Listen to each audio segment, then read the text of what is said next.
Xinjiang's capital Urumqi city has been locked down for 40 days with even stricter measures than Wuhan. Doors sealed with iron nails or tape. People are locked in handcuffs.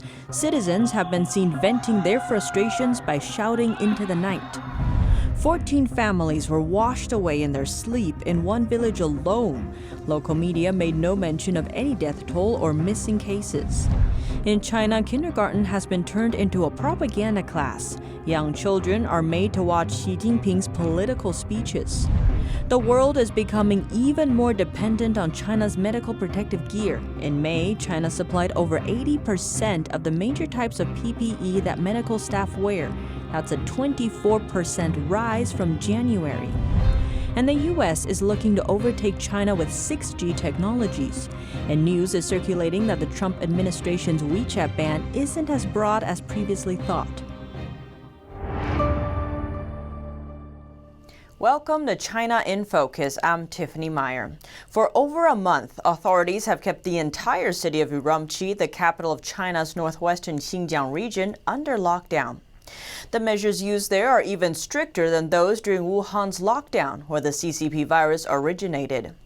State-run media outlets say no confirmed cases have been found in other cities in Xinjiang. Yet residents there are still locked up. It's raising questions about the accuracy of the official virus reports. But the forced quarantine isn't the only measure being used. Xinjiang authorities also distributed traditional Chinese medicine to residents, even to pregnant women. Some community management personnel even supervised the residents while they drank the medicine. In other cases, they asked people to film themselves consuming the drugs to make sure they really consumed them. One netizen disclosed that some Urumqi residents reported abdominal pain, stomach aches, and insomnia, among other symptoms, after taking the distributed medicine. Up till now, there has been no scientific evidence to support the effectiveness of the medicine, called Lianhua Qingwen capsules, against the virus. Some doctors from other countries even warn against using it over questions over its ingredients. Amid the lockdown, some residents discovered that large iron nails were used to seal their front doors. For other homes, tape was used to prevent them from leaving. And if anyone attempted to leave the neighborhood, they'd be locked in handcuffs and made to wait for punishment. Or be publicly shamed, made to stand outside with a strip of paper stuck to their face. These papers were also originally used to seal residents' doors. Others have also revealed that the community is threatening residents who violate the regulations. If caught, they'll first be sent to a quarantine zone for 21 days at their own expense. After, they'll be sent directly to a detention center for 15 days. Residents of one neighborhood were even asked to delete their and their children's Weibo accounts, a popular Chinese social media platform.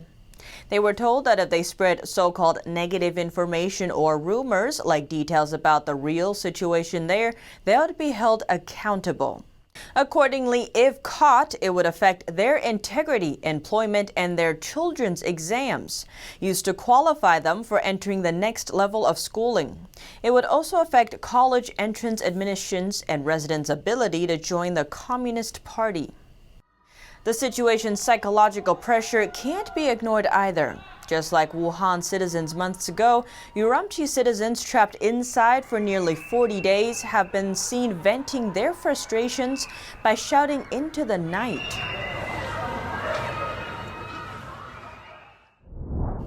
According to Sky News, former cybersecurity contractor Robert Potter says leaked data from the Wuhan Institute of Virology indicates the Chinese Communist Party, or CCP, purged its database. Why? To drastically alter the country's real figures. Potter explained that information from a hacked database revealed major differences between the official figures given to the World Health Organization and the organic numbers emanating from China. Potter said once the story became quite a bit contentious, and when the Chinese Communist Party realized that the coronavirus was going to become a global pandemic, they went about purging the data. Now we take a look at the situation in Hong Kong. The city's first case of virus reinfection has appeared. But this case isn't like the previous ones, where people tested positive again after recovering from the virus. The latest Hong Kong patient was diagnosed twice, each time with 2 different types of the CCP virus, with 4 months in between. The 33-year-old man showed only mild symptoms the first time and no symptoms the second time. After he returned from a trip to Spain, he was diagnosed with the CCP virus once again. This time, the virus's genome sequence closely matched the strain circulating currently in Europe. University of Hong Kong researchers say it suggests the CCP virus immunity may only last for a few months for some people. The discovery may challenge the effectiveness of vaccines. Heavy flooding hit Leshan City, Sichuan province. Videos from netizens reveal many villagers were swept away in their sleep. But there was no mention of the death toll by local official media. Chinese state-run media reported on Monday that when the flood hit Jianwei County, a rescue force of over 20,000 people transferred more than 70,000 people to a safe place. But the report did not mention that any people were missing or dead. But videos from locals posted online suggest otherwise. In a video posted on Twitter on Friday, it said that a huge flood struck at night a few days before. Many villagers were washed away by the flood in their sleep. Among them, 14 families in Xiaogu town were washed away by the flood. Their houses were razed to the ground. The villager who filmed the video says the 14 families include more than 40 people. Now even the foundation of the houses cannot be found. They were completely gone in the middle of the night. He adds, quote, "How terrible." Another netizen posted a video of villagers in Xiaogu town waiting for rescue. The houses have been flooded up to the rooftops. Many elderly people are sitting on makeshift rafts waiting for rescue. Ms. Tang, a villager in Xiaogu town, Chenwei County, told NTD on Monday that the flood has now subsided, but the water and electricity are still cut off. Rubble, bricks, and silt are everywhere. Our houses fell down, our cars and everything are not functional. Our village chief did not ask us to evacuate earlier. He asked us to evacuate at 4 or 5 a.m. My nephew and other relatives and friends are all on the top of someone else's building. No one came to their rescue even after they have been waiting for more than a day. They have no water or food and are hungry. According to the head of the Jianwei County Fire Brigade, all 6 motorboats used for rescue were damaged. The food delivery vessels were overturned by the flood. Ms. Tong said that the villagers were later rescued and taken to a service area. So far, the authorities have not made any offer of aid or assistance to the villagers whose homes and possessions have been ruined. Reporting by Chang Chun and Li Yun. Now we take a look at a set of curious images circulating online. Recent photos taken from Chinese kindergarten classrooms have gone viral. In one image, a group of small 4- or 5-year-old children are arranged to sit in neat rows of seats, with their backs straight and eyes focused on a TV screen. Children in another picture seem even younger, like a group of 2- or 3-year-olds. They also sit in rows with their eyes locked on a TV program. Even more similar photos have emerged, but just what are they watching? Upon closer inspection, Chinese leader Xi Jinping is seen on the screen. He appears to be issuing a report via China's state-run broadcaster CCTV. He's pictured in front of the iconic red backdrop used for the CCP's political events. Although the president says he's willing to decouple from China, it could prove difficult. New data shows the United States and the rest of the world actually grew more reliant on China for PPE gear during the pandemic. The latest data is from the month of May. Recent United Nations global trade stats from May show that China supplied 83% of the major types of PPE that medical staff wear. That's a 24% rise from January. Global trade in masks used by medical professionals grew from $900 million in January to $9.2 billion in May. In the United States, it rose 20 percentage points to 92%. In the European Union, it rose 45 percentage points to 93%. Dependence on China for PPE has grown sharply. The US lifted tariffs on Chinese PPE as a special measure and restricted exports of US-made protective equipment. Countries around the world have been looking to source outside of China and also ramp up production in their own countries. fears are that China will use trade as leverage in foreign relations. The US has been trying to boost domestic production. For example, it ordered 3M to ramp up output of N95 respirator masks under the Defense Production Act. Coordination at the national level has stalled, and individual states are moving to buy goods directly from China. In preparation to cover a second wave and cover existing demand, stockpiles will need to be increased to prevent reliance on one country. The World Health Organization's Paul Molinaro, who oversees PPE logistics, says he hopes to be able to supply countries for about a month from central stockpiles, even if the supply is cut off. The Trump campaign released a list of 50 core priorities his administration plans to tackle in his second term. The list comes ahead of the Republican National Convention start. One major goal is to end America's reliance on China. According to the agenda, steps to end reliance on China include giving tax credits to companies that bring jobs back to the states, not giving federal contracts to businesses that outsource to China, and holding the Chinese regime fully accountable for allowing the virus to spread globally. Trump told Fox News on Sunday that the U.S. could decouple from China.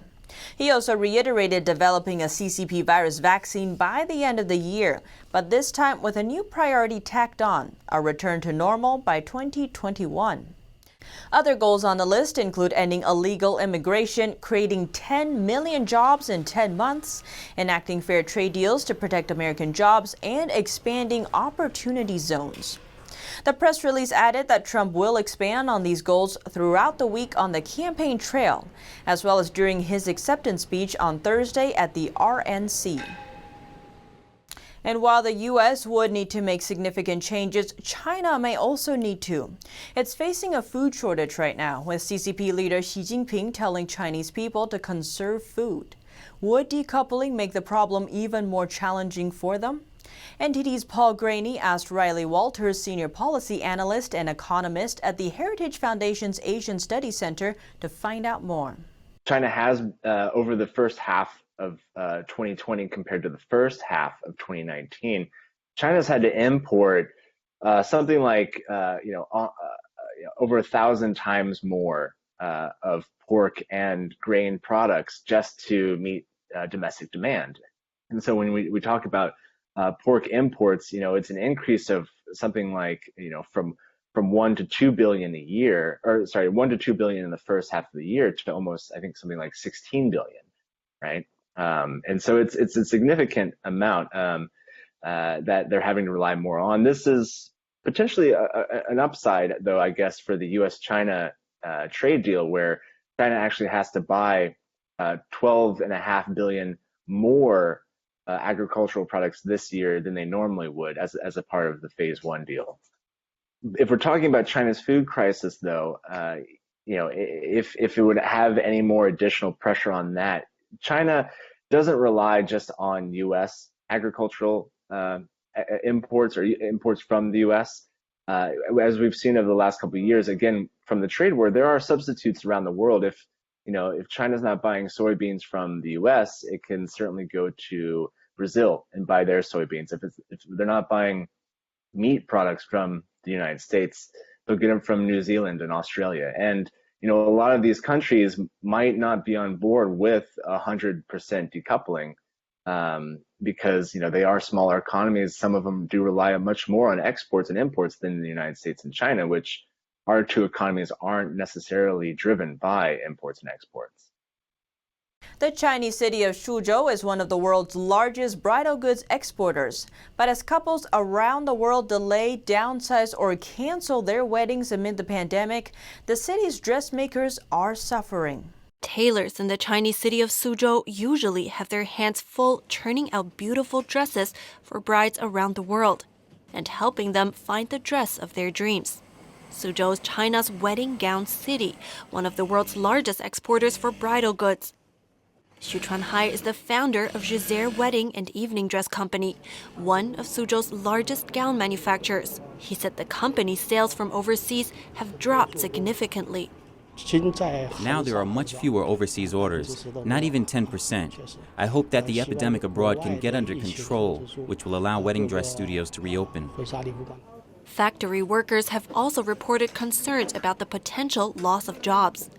I have concerns that sales are not as good and it will affect my job in life. I do have concerns.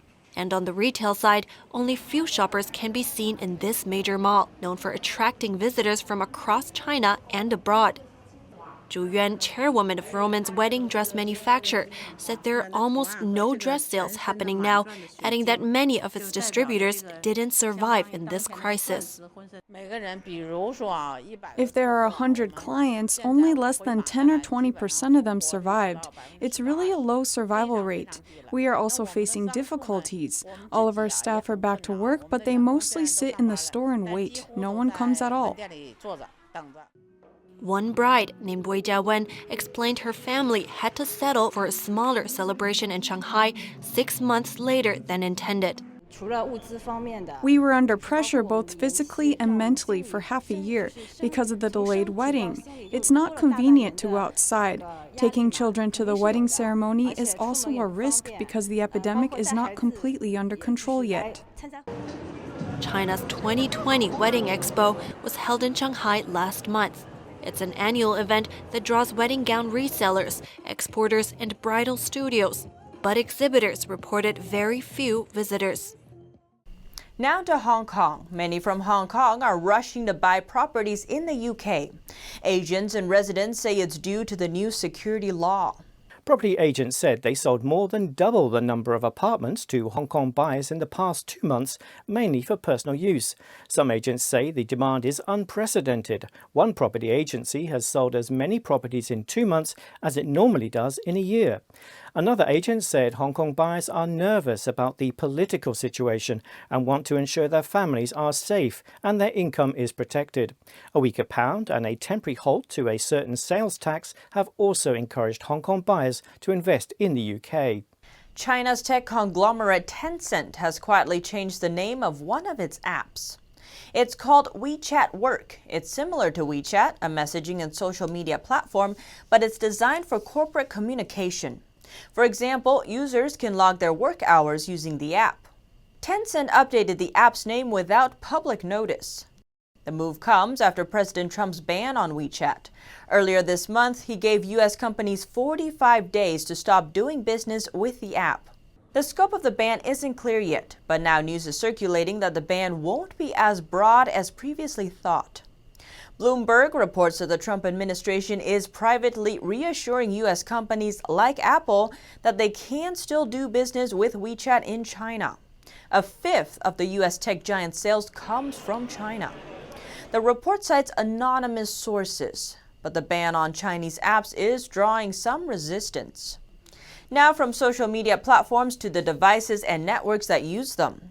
Head of the U.S.'s Development Finance Institution says the White House is looking to beat China through 6G and other emerging technologies. CEO Adam Boehler said Huawei achieved its dominance in 5G on state subsidies, but added 5G is already old-line technology. He said, "We are more interested in what the next wave is. We're more interested in 6G and where we're investing, because that's where both the United States and other countries will dominate, and where China is not going to rule through subsidies." This February, President Trump tweeted that he wants 5G and even 6G technology in the United States as soon as possible, adding that American companies must step up their efforts or get left behind. Elsewhere on the technology front, Chinese telecoms giant Huawei seems to be having a problem with its supply chain. One of Huawei's cell phone parts suppliers in Taiwan has reportedly stopped providing components. That's according to Taiwanese news outlet The Liberty Times. Huawei is one of China's biggest tech companies. Washington says it's a Trojan horse for Chinese intelligence and has been going after the company since last year. The U.S. has been seeking to cut off Huawei's access to semiconductors or chips, a component that's critical to making smartphones. This May, the U.S. blocked companies that produce chips for Huawei from using U.S. technology. But Huawei found its way around the ban by buying off-the-shelf chips. But this now could come to an end. Just a week ago, the Trump administration dealt a fatal blow to Huawei by restricting chip makers from selling any chips made with U.S. technology to Huawei. Analysts say the company only has up to a year's inventory left. TikTok is suing President Trump. The app's Chinese owner says the president is banning TikTok to boost his presidential campaign. The company used a common Chinese Communist propaganda phrase in their defense, saying it's a campaign of what they call anti-China rhetoric. The company named President Trump, the U.S. Commerce Department, and Commerce Secretary Wilbur Ross in the lawsuit. An earlier investigation by the Committee on Foreign Investment in the United States revealed national security risks posed by the app. President Trump said for weeks the app was a threat to the personal information of its American user base. TikTok still denies it presents a security risk, but all Chinese companies are obligated to help the Chinese regime's spy apparatus by law. Cellular companies are rolling out their 5G services, but what kinds of changes should we expect? And will 5G live up to the hype? One thing's for sure, it could be a boon for wireless devices, or depending on the infrastructure, a backdoor risk to national security. AT&T's Cricket Wireless has bumped up some of its services from 4G to the highly anticipated 5G. It's joining other cellular companies like T-Mobile and Verizon in rolling out 5G networks. But what's all the hype about, and what can we expect? Chief of Research Ben Wood at CCS Insight, a wireless services analysis company, has bad news for the tech enthused. So the big thing about 5G is there's so much hype around this next generation of flying cars and remote surgery and everything else.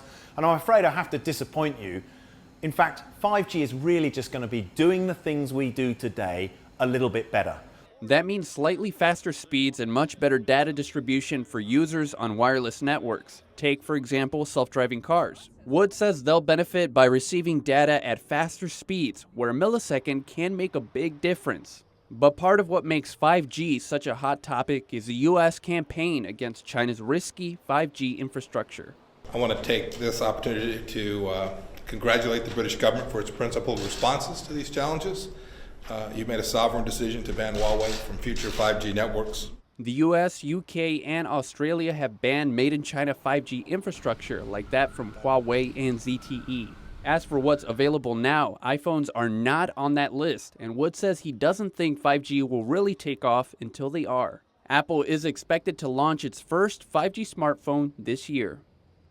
While the U.S. is leading the 27th Rim of the Pacific exercises with like-minded nations, China's People's Liberation Army Navy is conducting more intensified drills along all of China's borders.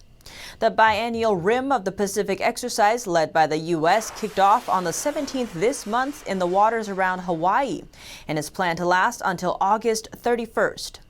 The exercise this year includes about 20 ships and over 5,000 personnel from 10 countries, among them South Korea, Canada, Australia, Japan, the Philippines, Singapore, New Zealand, Brunei, France, etc. Starting from 1971, the 27th RIMPAC aims to enhance the joint warfare capabilities of the naval forces among countries and to strengthen maritime strategic relationships between the U.S. and its allies. In 2014 and 2016, China was invited to join the exercises. In 2018, the U.S. disinvited China from participating because of Beijing's militarization of the Spratly Islands in the South China Sea. China has also been operating military exercises in the Yellow Sea, South China Sea, and the Bohai Sea.